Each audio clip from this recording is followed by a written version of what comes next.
So, okay, picture this. You've got a British galleon, right? And it's caught in just this absolute monster of a hurricane somewhere in the Atlantic, maybe like early 1700s. Yeah, a terrifying scenario. Oh, completely. The waves are towering, there's freezing salt spray everywhere, and the wood of the hull is just groaning and splintering under all this pressure. And the iron fittings are probably actively rusting in the dampness, too. Exactly. Every single piece of advanced human engineering on that ship is basically failing, or at least screaming under the stress. But the one thing holding the entire empire together in that storm, the Right. one piece of technology actually harnessing the violence of the hurricane to move the ship forward, it isn't metal, and it isn't wood. It is essentially woven weed. Woven wheat. That is, yeah, that's incredibly accurate. Right. Today, we are opening up a highly detailed document from our stack of sources, and it's simply titled Kansas.pdf. Welcome to another deep dive. We are so thrilled to have you, our incredibly curious listener, here with us as we unpack this. It's honestly a remarkable document to dig into. I mean, the backdrop for today's deep dive could easily shift from, ancient maritime star charts all the way to blistering pre-industrial agricultural field. Oh, and don't forget the deafening noise of a 19th century textile mill. Right, right. All the way down to a modern minimalist art gallery. The scope is just massive. And that sheer scope really sets our mission for today. Because most of us, and I completely include myself in this until I read these sources, we think of canvas as just a fabric. Just a completely mundane material. Exactly. It's like that tote bag you have crumpled up in the trunk of your car right now, or maybe a pair of beat-up sneakers, or just the literal physical background of a famous painting that you don't even look at. Yeah, we totally take it for granted. But the goal of this deep dive is to show you that canvas isn't just a textile, it is the very infrastructure of human history. Infrastructure is, I think, the precise lens to use here. The core tension we're going to explore today is how canvas is fundamentally this material engineered for brutal survival, but it entirely by accident became a vessel for human identity and art and memory. It's so weird to think about. It is. It's a fabric that catches the wind of a maritime empire, but also catches our modern cultural baggage. Hey, let's unpack the literal anatomy of this stuff, because when I was reading through the source material, I realized I had the fundamental definition, completely wrong. How so? Well, I always thought canvas was a specific plant. Like, you grow cotton to get cotton fabric, you shear a sheep to get wool. So I just assumed there was some canvas plant out there growing in a field. Ah, right. A very common misconception. But canvas isn't an ingredient at all, is it? It's a philosophy of weaving. That's a crucial distinction. Yeah. Yeah. Canvas is not tied to a single raw botanical fiber. Historically, if you look back at the original material, it was made from hemp. Which makes sense with the whole woven weed thing. Exactly. In fact, if you trace the etymology, the word canvas likely originates from the Latin word cannabis. Wait, really? Cannabis? Yes, which reflects hemp's early dominant role in making hard-wearing sailcloth. But over the centuries, the raw material shifted. People started using flax, which gives us linen canvas. Mescalinin, sure. Then, during the Industrial Revolution, production shifted massively toward cotton. And today, you'll find canvas made of jute, various polycotton blends, and even fully synthetic polymers like polyester or nylon. So it's basically a recipe. It's like baking a loaf of bread. You can use almond flour, whole wheat, rye, whatever. But it's the kneading and the application of heat that makes it bread, regardless of the grain you use. That's a great analogy. The baking process for canvas is its structural geometry. It relies on what textile engineers call a plane weave. This is standard over-under pattern because, that sounds incredibly basic. It is basic in theory, yeah. Because my bed sheets are an over-under pattern, Yeah. and they would absolutely shred in a hurricane. Right, but the geometry is simple. An over-under interlocking grid. The engineering magic, though, happens in the density and the tension. Okay, density and tension. Yeah. What makes it canvas, rather than just a standard piece of broadcloth or, like you said, a bed sheet, is the use of extraordinarily thick, heavy yarns. And they are packed together with immense mechanical force during the weaving process. So they're just crammed together. Brutally crammed together. This dense, plain weave structure creates a balanced tension in both directions. There is no weak directional bias. Meaning, if I pull it from left to right or if I pull it from top to bottom, it's equally stubborn. It doesn't want to give at all. Yeah. Think about many twill weaves, like the denim in a pair of jeans. Oh, right. Jeans have that diagonal line pattern. Exactly. The threads run diagonally, which allows the fabric to drape nicely over your body, but it also creates a directional vulnerability. Canvas refuses to drape nicely. It's stiff. Very. It has massive tensile strength and incredible abrasion resistance, precisely because those thick warp and weft threads are locked together under immense friction. It is essentially threads held under permanent structural tension. But the sources pointed out this weird twist with its breathability. Because it's made of natural fibers, well, at least historically, with hemp or cotton, it breathes, right? It does breathe, yes. But because the weave is so tightly packed, it doesn't breathe like a cotton t-shirt. Like the air doesn't just flow right through it. It's more like a windbreaker. Right, it slows the kinetic energy of the air down. It allows moisture vapor from the inside to escape. Which is good if you're sweating inside a tent. Exactly.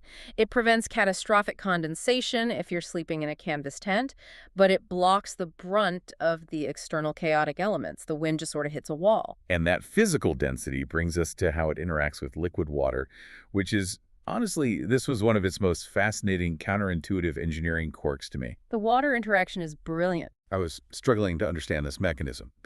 So if you have an untreated piece of natural canvas, say an ancient hemp sail on that galleon we talked about, and a storm hits, it obviously absorbs water, right? Because it's an untreated plant fiber. Correct. It gets soaked. But the source claims that this absorption is actually what makes it waterproof. That seems completely backwards. How does a fabric use water to block water? It sounds paradoxical, I know. But the mechanism relies on the cellular biology of the plant fibers combined with the mechanical tension of the weave we just talked about. Okay, break that down for me. When natural plant fibers, like hemp or cotton, are exposed to liquid water, the cells absorb the moisture and physically swell in volume. They expand. Just like a sponge. Like a microscopic sponge, yeah. Yeah. Now, in a loosely woven t-shirt, the fibers swell, but there is plenty of empty space between the threads, so the water just passes right through the gaps to your skin. But in canvas, there is no empty space. Zero empty space. Because those thick yarns were packed together so tightly on the loom, when the fibers swell from the rain, they literally have nowhere to go. Oh, wow. So they just push against each other? Exactly. They expand laterally and literally jam into one another. They physically crush the microscopic gaps in the weave shut. So they create a temporary watertight seal out of their own swollen mass. That is genius. It becomes highly water resistant through sheer internal pressure. But as you can imagine, this introduces a severe physical penalty. Right, because if it absorbs that much water to swell the fibers, a massive hemp sail in a storm must have weighed an absolute ton. An unbelievable amount of weight, yes. Wait, so if it absorbs water and gets incredibly heavy, why on earth wouldn't maritime empires use animal skins or leather? Leather is naturally waterproof. I mean, the Inuit used animal skins for kayaks. Wouldn't a waterlogged hemp sail be so heavy you would literally snap the mast of a ship? The mast-snapping weight was a genuine danger, and handling a frozen, wet canvas sail in a gale was agonizing, bone-breaking labor for those sailors. I can't even imagine trying to fill that up. It was like wrestling with a sheet of iron. But there are three main reasons they didn't use animal skins for galleon sails. First, scale. Scale, like size. Right. A ship of the line required thousands of square yards of sailcloth. You are limited by the biological size of a cow or a seal. Oh, I see. You'd have to sew hundreds of them together. Exactly. And stitching hundreds of small skins together creates thousands of weak seams. Canvas, on the other hand, can be woven into massive, continuous bolts. That makes total sense. What's the second reason? Rot. Animal skins rot incredibly fast in salt air and constant moisture unless they are perfectly, continuously treated with oils, which is impossible at sea. You can't be oiling the top of a sail in a hurricane. No, you definitely can't. And the third reason? Directional bias, which we just talked about. Skin has natural weak points, stretch marks, and thin areas based on the animal's biology. Because it's an organic shape. Right. In a hurricane, a leather sail would warp, stretch unevenly, and eventually tear at the weakest biological point. Canvas is uniform. It distributes the force of the wind equally across its entire grid. So they just accepted the terrible physical penalty of the weight. It is the core trade-off that defines the material, strength versus comfort. Canvas wasn't designed for luxury. It doesn't try to be lightweight or soft or permanently waterproof. It's just stubborn. It sacrifices all ease for endurance. It just tries not to fail when exposed to the absolute worst conditions on Earth. Which is wild. You can't just stumble into a material this tough. Like, Mm. to arrive at a fabric defined by this stubborn, tension-heavy structure, you have to look at the environment that demanded it. Because no one sitting in a comfortable palace ever accidentally invented canvas while trying to weave a softer blanket. Not at all. If you examine the history of textiles, silk is essentially a cocoon, right? It's about delicate protection and status. Right. Wool is about retaining body heat in the cold. But canvas is about facing the world head on. It was born entirely from exposure. And the sources show the concept of this dense, plain weave emerging gradually, roughly 2,000 to 3,000 years ago, around the Mediterranean basin. Yes. We are talking about the ancient Egyptians, the Phoenicians, the Greeks, and the Romans. These were highly active maritime cultures, agrarian societies, expanding military forces. They were constantly on the move. Exactly. They needed a logistical fabric that wouldn't rot in the mud or tear in the wind when the stakes were literally life and death. And to achieve that reliable material, the pre-industrial supply chain they had to develop was staggering. Today, we slap the word artisanal on a jar of pickles and charge a premium, Oh, totally. But the pre-industrial process of making canvas was not a relaxing rustic craft. It was a grueling, highly coordinated chemical and mechanical operation. Let's walk through the actual biological and physical steps required to turn a tall hemp or flax plant into early canvas. Please, let's do it. Because I read the step-by-step breakdown in the source document, and it sounds like an absolute nightmare of manual labor. It really was. It begins with the harvest. Hemp grows tall and fast, while flax thrives in cooler climates. But for both plants, the valuable, strong fibers are locked deep inside the stalk. They're glued in there, right? Exactly, glued to the woody core of the plant. You can't just pluck a fluffy boll like you do with cotton. So first, the farmers harvest the stalks by hand using sickles. But the timing has to be botanically perfect. Why is the timing so critical? Well, if you harvest too early, the fibers haven't fully formed and are weak. If you harvest too late, the plant has gone to seed and the fibers are stiff and brittle. So you have a tiny window, and then comes the step that sounds the most biologically revolting to me: retting. R-E-T-T-I-N-G. Ah, yes. Retting. The sources describe it as soaking the stalks. But what is actually happening there mechanically? Retting is the process of controlled rotting. You take these freshly harvested green stalks, bundle them up, and submerge them in stagnant ponds. Or in some places, you leave them spread out in dew-covered fields for weeks. You're just letting them decay Yeah. in stagnant water. Specifically, you are inviting natural waterborne bacteria to attack the plant. That sounds awful. The bacteria slowly eat away the pectin, the natural cellular glue that binds the strong outer bast fibers to the useless woody core of the stem. See, this is where the artisanal romanticism totally falls apart for me. We pay a premium today for handmade goods, but this sounds absolutely grueling. If you mess up this bacterial rotting step, weeks of physical labor are instantly ruined, right? Like, if you let the bacteria eat for 2 extra days, do they destroy the fibers? Oh, absolutely. If you over-ret the stalks, the bacteria will consume the cellulose of the fibers themselves, and the entire crop disintegrates into mush. Oh my God.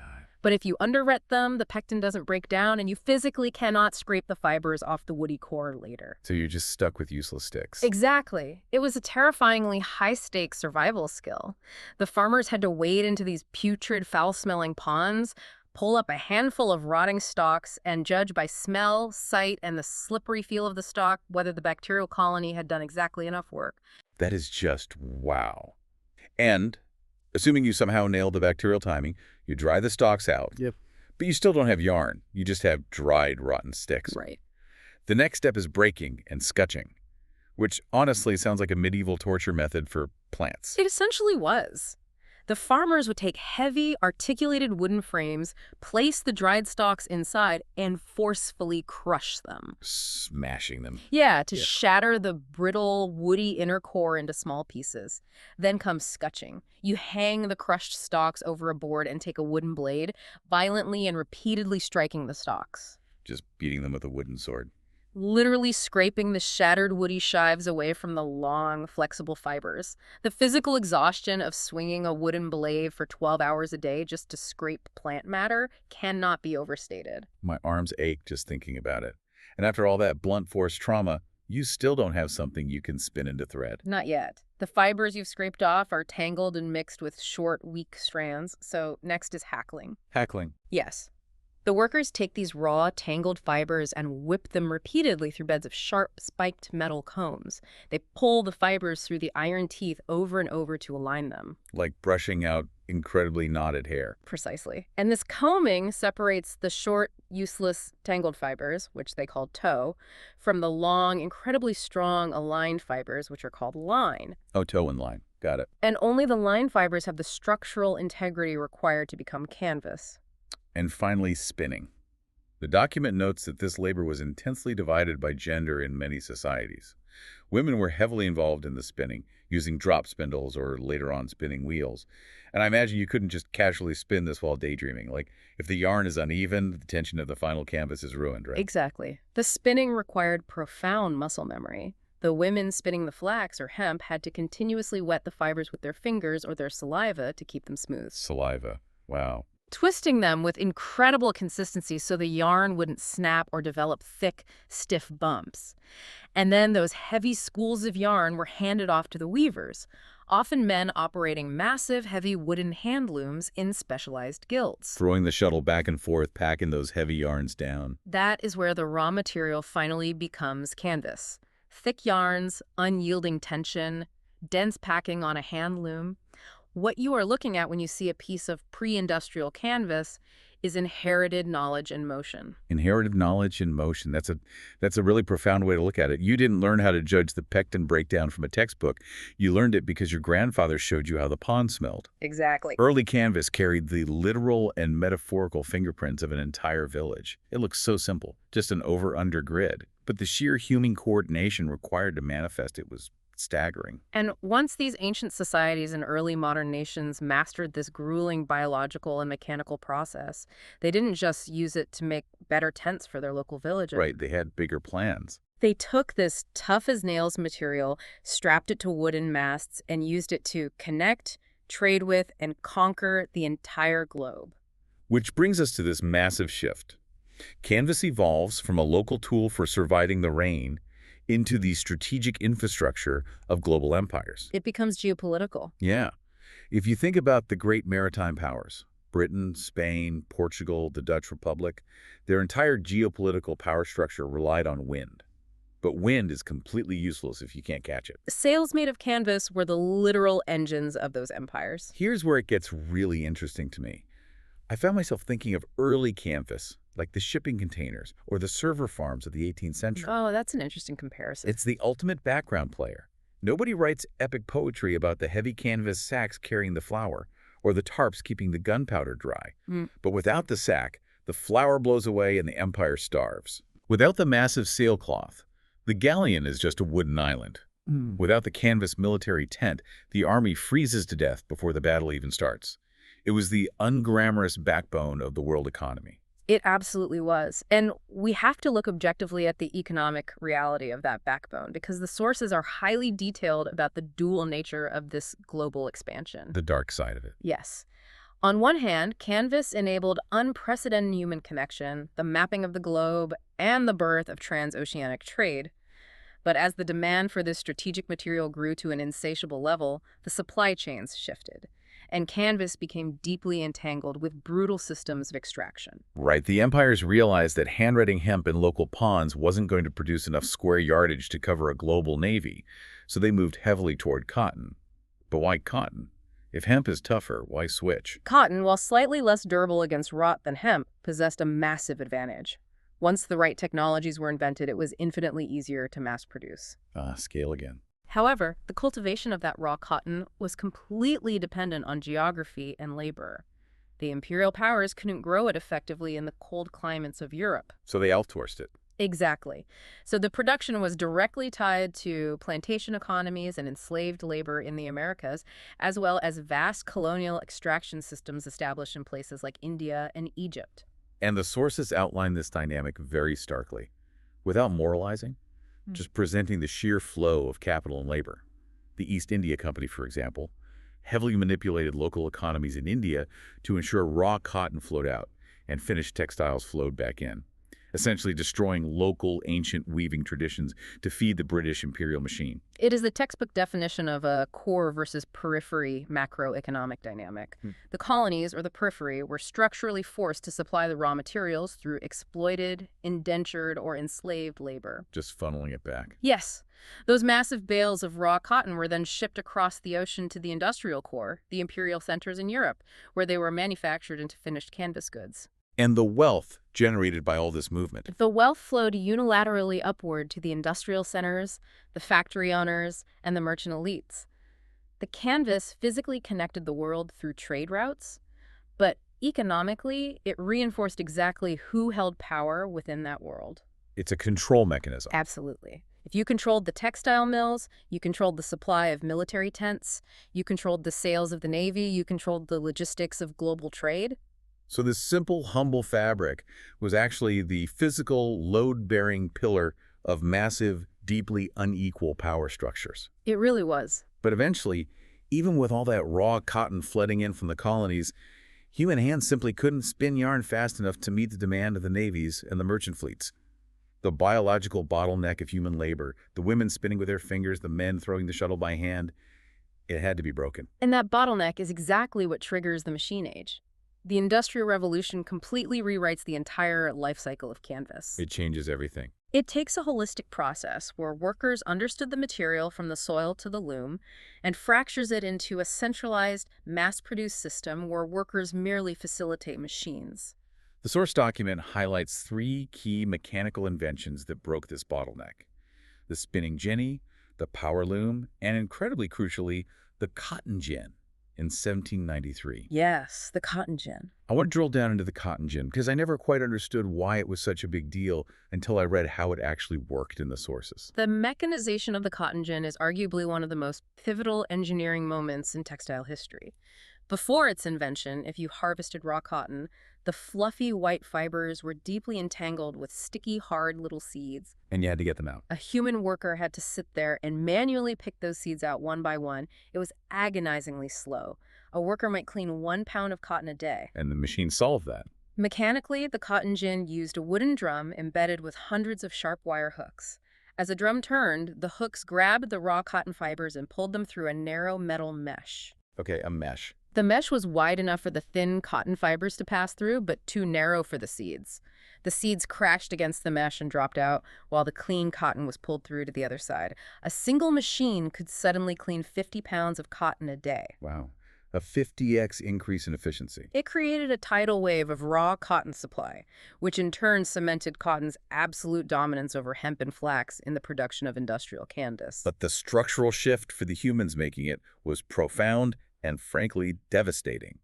We moved from the distributed artisan craft model where a village or a guild oversaw the whole process and could take pride in the finished cloth to centralized, highly disciplined factory labor. A total paradigm shift. Workers went from controlling multiple steps of production to standing in a loud, dangerous, deafening textile mill, performing one hyper-specialized repetitive task for 12 to 16 hours a day. And this industrial shift brings up a massive wave of downstream consequences. If we look at the positive side of the industrial ledger, canvas became incredibly cheap to produce and universally accessible. It was completely democratized. For the first time in history, the working class could easily afford highly durable workwear, reliable canvas tents for expansion, and tough storage bags for their own goods.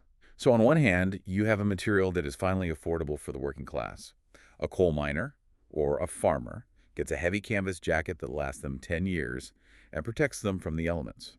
But on the exact same hand, the working class are the ones breathing in the fiber dust in the factories to produce it. Yes. The dark side of that ledger is incredibly heavy. I read the sections detailing the human and environmental toll, and it's bleak.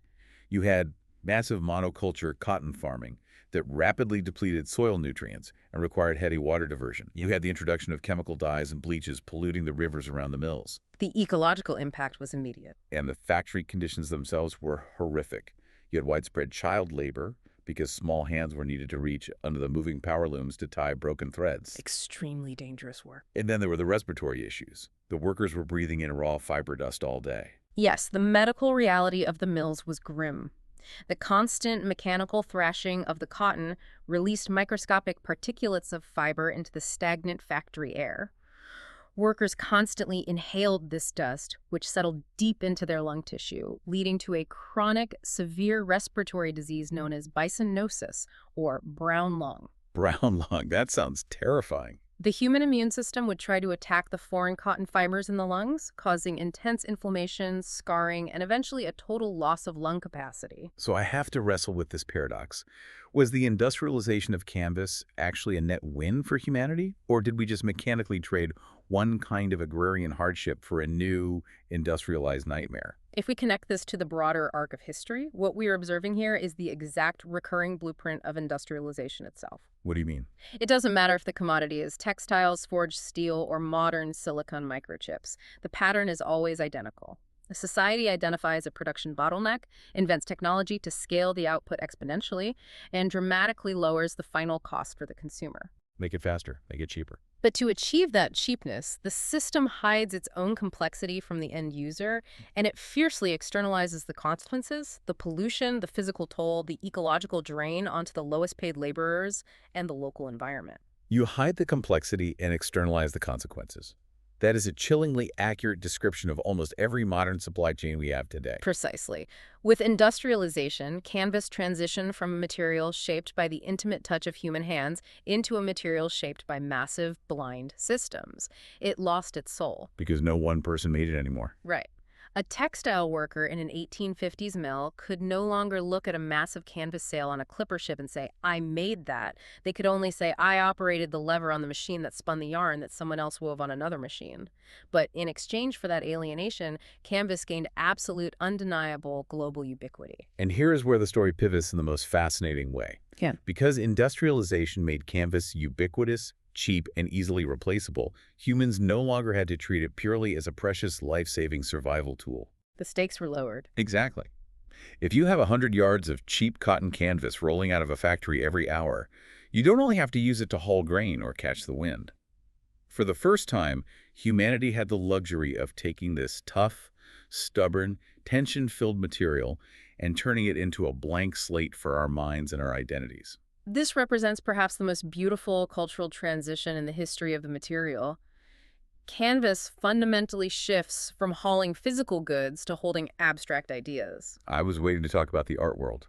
Because if you walk down the street today and ask 10 random people what canvas is, half of them aren't going to picture a boat sail. They're going to picture a painting. Unquestionably. But why canvas? Why not paint on wood or metal or the wall? For centuries, artists did paint on heavy wooden panels. But wood has severe limitations. It's heavy, making large paintings impossible to transport. Oh, true. Try carrying a huge wooden board. More importantly, wood is biologically active. It absorbs humidity from the air, causing it to swell, warp, and crack the expensive oil paint layered on top of it. That would ruin the painting. During the Renaissance, particularly in maritime hubs like Venice, where sailcloth was abundant, artists realized that this tightly woven fabric, stretched over a wooden frame, offered an incredibly lightweight, portable alternative. But the sources say you can't just slap oil paint onto raw canvas, right? The oil would just soak into the fibers and rot them. Correct. The fibers must be sealed. The canvas is stretched tightly over a wooden framework, which utilizes that immense tensile strength we talked about in the very beginning, and then it is primed with a substance called gesso. Gesso. Historically, what was that? Historically, gesso was a mixture of animal glue binder and chalk. So they essentially spackle the fabric. They create a barrier. The gesso seals the microscopic gaps in the plain weave, preventing the caustic oils in the paint from touching the raw cotton or linen fibers. It transforms a floppy, utilitarian piece of cargo-hauling fabric into a rigid, perfectly tensioned architectural membrane. So it's totally engineered. It is literally engineered to hold pigment, light, and human imagination. That transition is just mind-blowing to me. Canvas goes from catching the brutal salt wind on a Phoenician ship to catching the iconic image of a Campbell soup can in an Andy Warhol painting in New York City. It is the ultimate cultural chameleon. It really is. I was thinking about it earlier. It's like the denim of the art world. It doesn't dictate what it becomes. It just acts as the perfectly reliable foundation for whatever you want to project onto it. The denim of the art world captures its essence perfectly. It is entirely receptive to the intent of the user. But it didn't just transform in the realm of fine, high-end art. Its evolution in fashion and everyday social status is equally complex and, frankly, highly contradictory. Oh, the fashion arc detailed in the sources is wild. Yeah. Because it starts out as purely functional, lower-class workwear. If you were wearing canvas clothing in the late 19th or early 20th century, like heavy duck canvas overalls or chore coats, it signaled one thing clearly. I work with my hands, I do hard, physical, dirty labor. Because the tight weave resisted tearing on jagged rocks and mines, and it stopped sparks in steel factories. Right, it was armor. But then, as we move into the mid-20th century, we see this fascinating co-opting of the material by the rise of casual youth culture. I'm thinking of sneakers, Converse, Chuck Taylors, Vans. But hold on, how do you even attach a heavy rubber sole to a piece of canvas without it just immediately peeling off the second you step in a puddle? Glue doesn't seem strong enough for that kind of tension. Glue isn't strong enough. The marriage of canvas and footwear relied on a chemical process called vulcanization, perfected in the 19th century. Vulcanization, like the tires. Exactly. Vulcanization involves taking natural rubber, mixing it with sulfur, and applying intense heat. When footwear companies like Vans built a shoe, they would wrap the raw, sticky rubber around the bottom of the canvas upper and then bake the entire shoe in an oven. They bake the shoes. Yes, literally baked them. The heat causes the sulfur atoms to form crosslinks between the polymer chains of the rubber, making it incredibly durable.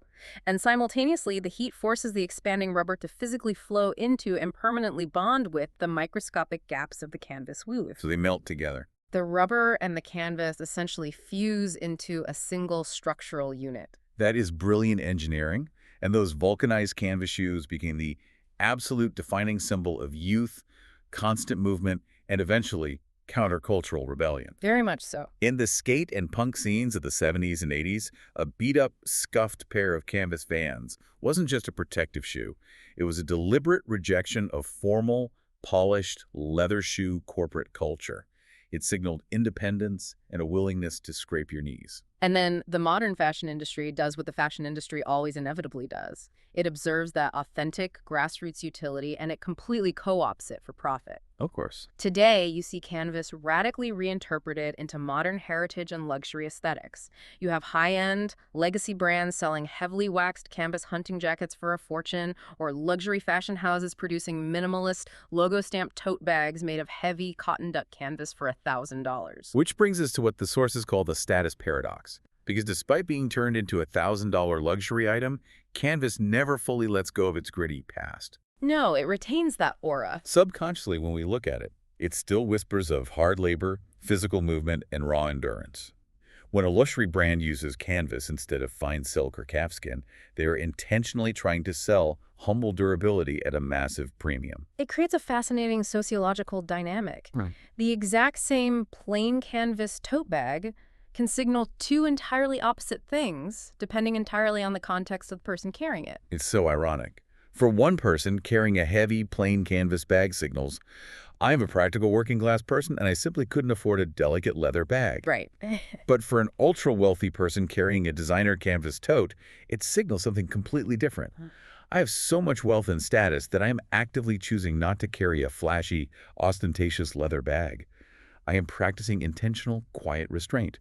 Look how grounded, earthy, and practical I am. It is the ultimate commodification of authenticity. We spent centuries industrializing a humble, survival-focused material, driving the cost down to pennies, and now the wealthiest demographics buy it back specifically to project an aura of humility. Canvas is caught in this perpetual tug-of-war between being a genuinely functional tool and being an expressive, performative costume. And this intense desire to buy into the humble, natural, earthy identity of canvas leads us directly into one of the most ironic and frankly frustrating consumer behaviors of the 21st century. You are referring to the modern sustainability narrative surrounding the material? I am. The great tote bag dilemma. So in recent years, canvas, specifically heavy cotton canvas, has been aggressively and relentlessly marketed as the ultimate eco-friendly, natural savior to combat single-use plastics. The rallying cry is everywhere. Ban the plastic bag, use a natural canvas tote. And if you only look at the absolute surface level, the logic holds together. That sounds good. Natural cotton is a plant. Therefore, it is eventually biodegradable, unlike a thin polyethylene plastic bag that will sit in a landfill effectively unchanged for 1,000 years. Furthermore, a well-made, heavy canvas bag is highly repairable and possesses the tensile strength to last for decades of grocery runs. But the sources pull back the curtain on this narrative, and the math is actually quite shocking. Hmm. As we discussed during the Industrial Revolution segment, modern global cotton cultivation is an agricultural heavyweight. Yes. It requires massive, staggering amounts of water for irrigation, vast tracts of arable land, and, depending on the region, heavy applications of synthetic pesticides and fertilizers. So the actual ecological cost, what engineers call the life cycle assessment, or LCA, to produce a single, thick cotton canvas tote bag is incredibly high. The initial ecological footprint of that one cotton bag is exponentially higher than the cost to produce a single, flimsy, petroleum-based plastic bag. Exponentially higher. In fact, some life cycle assessments suggest you would have to use a single cotton canvas tote bag thousands of times every single day for years just to break even on the environmental impact of the water and energy used to produce it compared to the plastic bags it replaces. So what does this all mean? My immediate thought when reading that is, if cotton is an ecological nightmare regarding water and land, why not just use plastic to make the canvas? We have fully synthetic canvases now, like heavy polyester blends. They don't rot, they don't require vast fields of pesticide-soaked soil. I assume the source document is about to tell me why that's a terrible idea, too. Synthetic canvases do solve specific problems. They are much lighter, they inherently resist water without needing to swell, and they won't biologically degrade if left outside. But they introduce a host of modern ecological disasters. Of course they do. They require raw fossil fuel extraction to create the polymer chains. Every time they are washed or exposed to heavy friction, they shed microscopic plastic fibers, microplastics, directly into the water table. And they present massive, almost unsolvable end-of-life recycling issues. Because it's a blend. Exactly. You cannot easily unweave or chemically separate a bag made of a 50-50 poly-cotton blend. It just sits in the landfill forever. Which brings us to the ultimate behavioral paradox.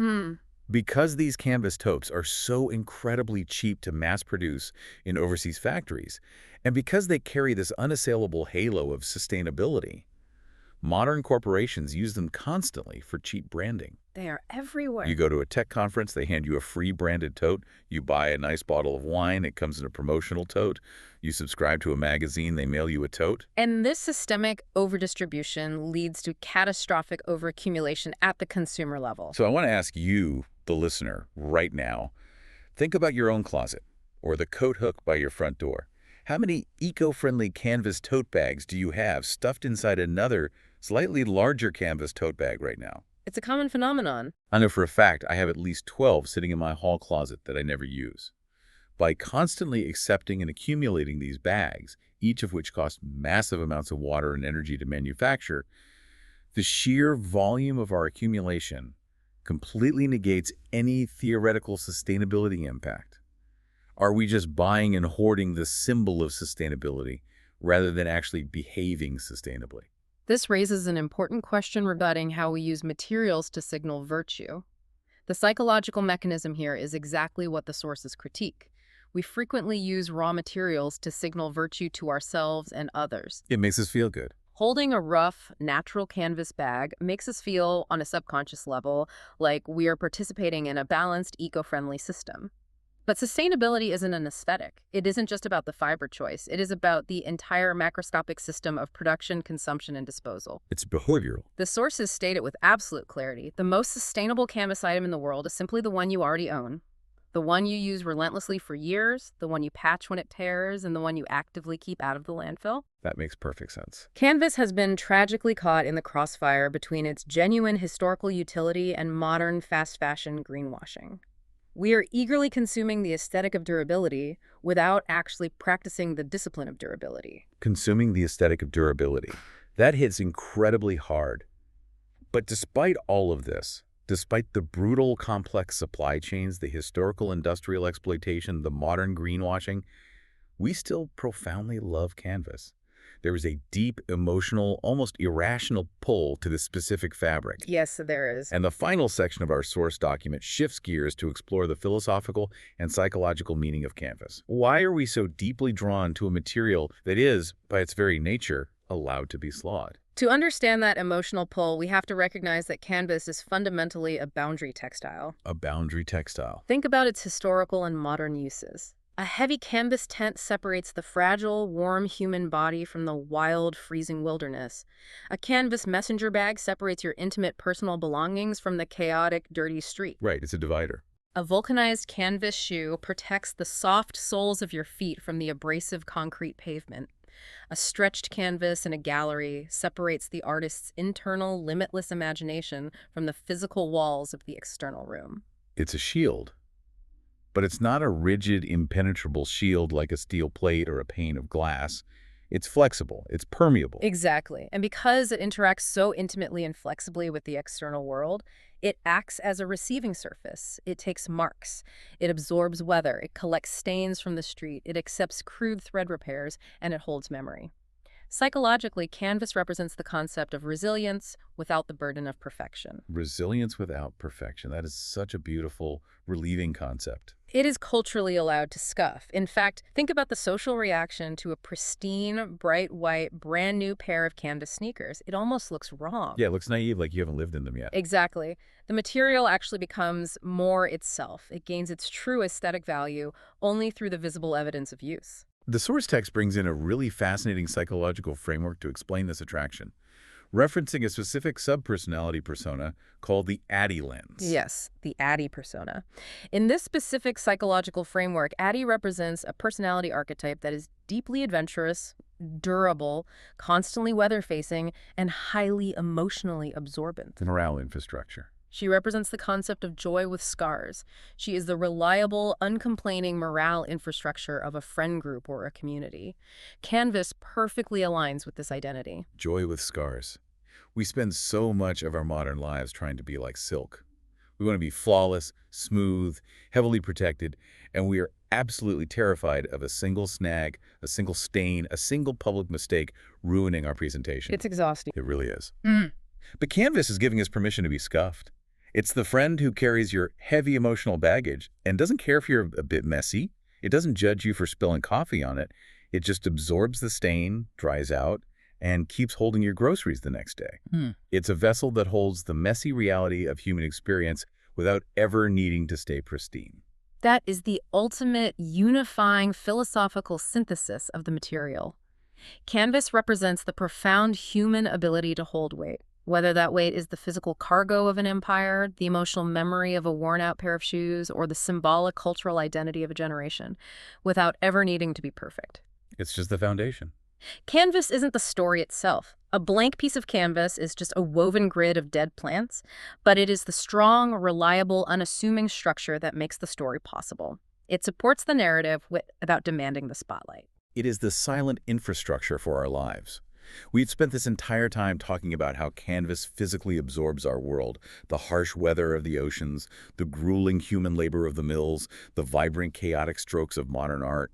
But looking at how perfectly canvas serves as a receptacle for our flawed humanity, it makes you wonder, what is the canvas of our digital lives? That's a profound question. What digital surface is out there right now, humbly absorbing our modern memories, our collective labor, and our digital scars, without demanding absolute, curated, algorithmic perfection from us?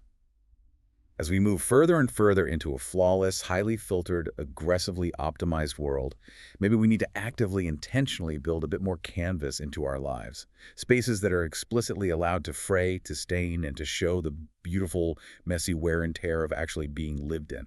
We absolutely need spaces where we don't have to be binary, clean, and rigid, where the tension holds us together but the fabric is allowed to weather the storm. Let the stains happen. Embrace the wear and tear. Thank you so much for joining us on this deep dive into the hidden world of a material we touch every day. We hope you'll keep questioning the everyday fabric, literal and metaphorical, of your world. Until next time.